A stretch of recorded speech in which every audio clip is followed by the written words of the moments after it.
I definitely believe that he saved me for a reason. Uh, I never would have thought, you know, 40 years ago that this would be me. I became a better person, really, help people, give more to charities, anytime I can help somebody, I try and help them. And if you don't mind just touching on what you just mentioned there about when you almost died in 2018. I mean, how does that affect your outlook going forward, and what happened? Well, I was in the Canary Islands with my brother, and I was known to have these hemorrhaging nosebleeds, and that's why I don't go out of the country anymore.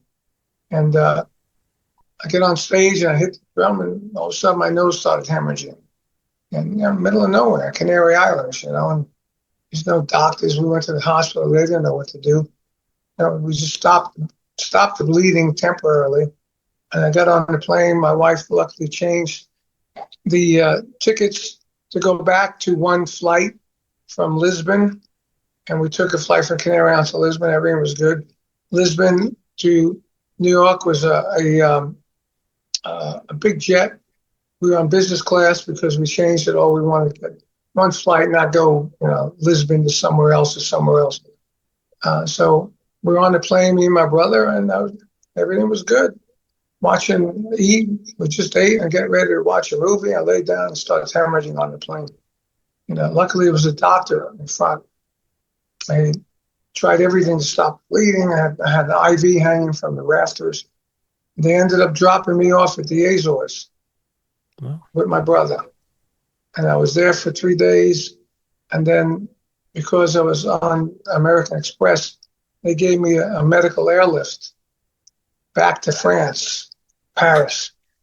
And my wife had to fly from New York to there. And I had packing in my nose. And I had a bit of a fever. And so we tried to get out of it. They wanted to cut my face open like this. The only way you can get through it is you go up the arteries all the way to the back of the nose. It's called AVM veins. And usually 80% people that have it, one operation is done. 90%, 2 operations are done, then is me. And I've had this, in 98, 2001, 2008, 2016, 2017, 2020, 2023, 2024. And every time it's a surgery.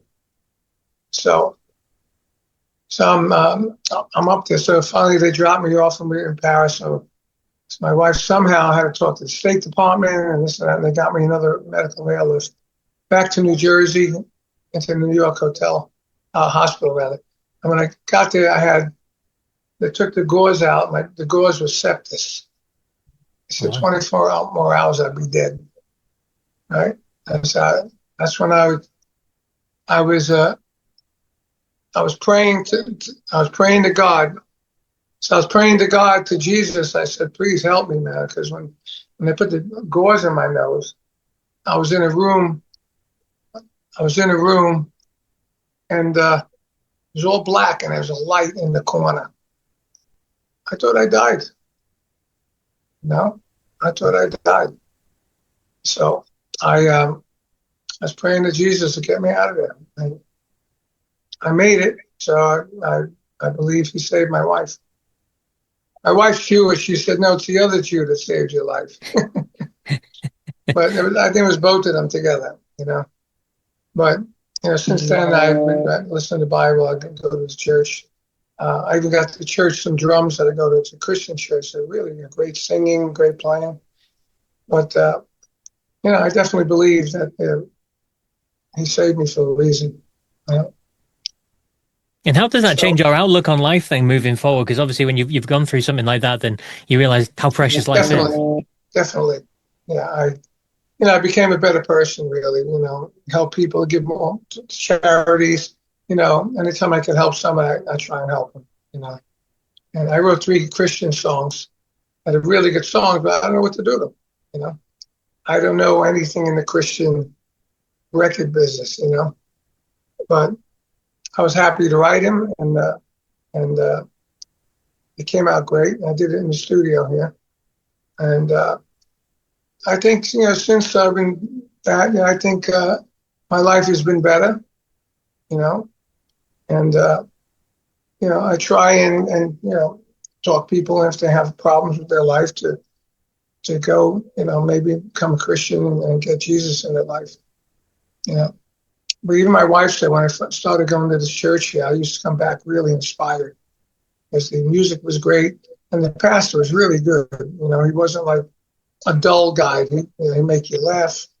It's full of energy. It's like this church was like the kind of church you see in a movie, like a revival church.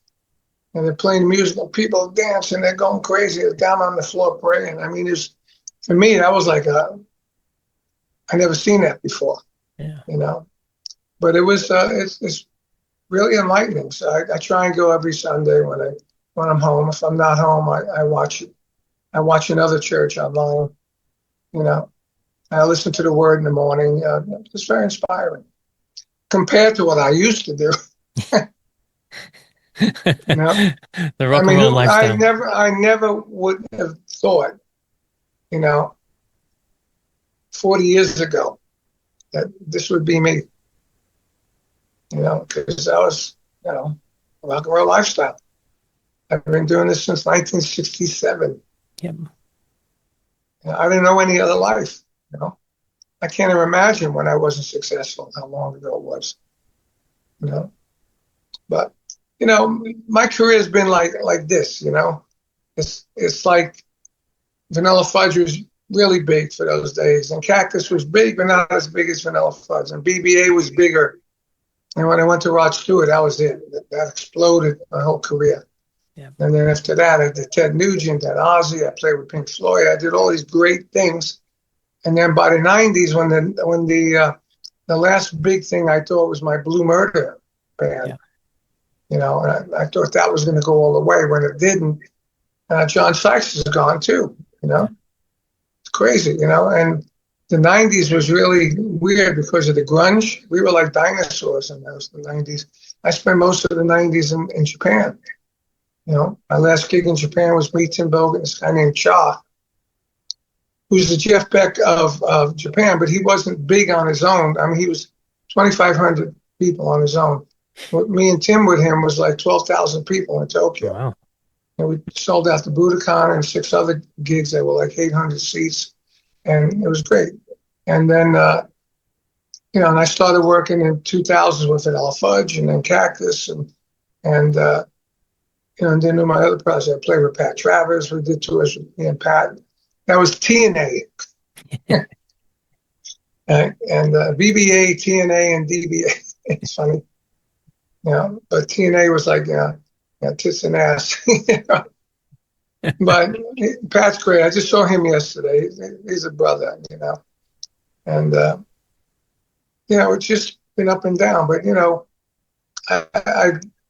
I was smart enough not to blow all the money and invest in stuff.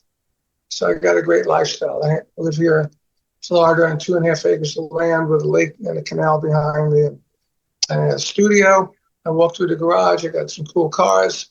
I had my wife for 22 years in an amazing house. And life is good, I just hope it stays like that. Absolutely.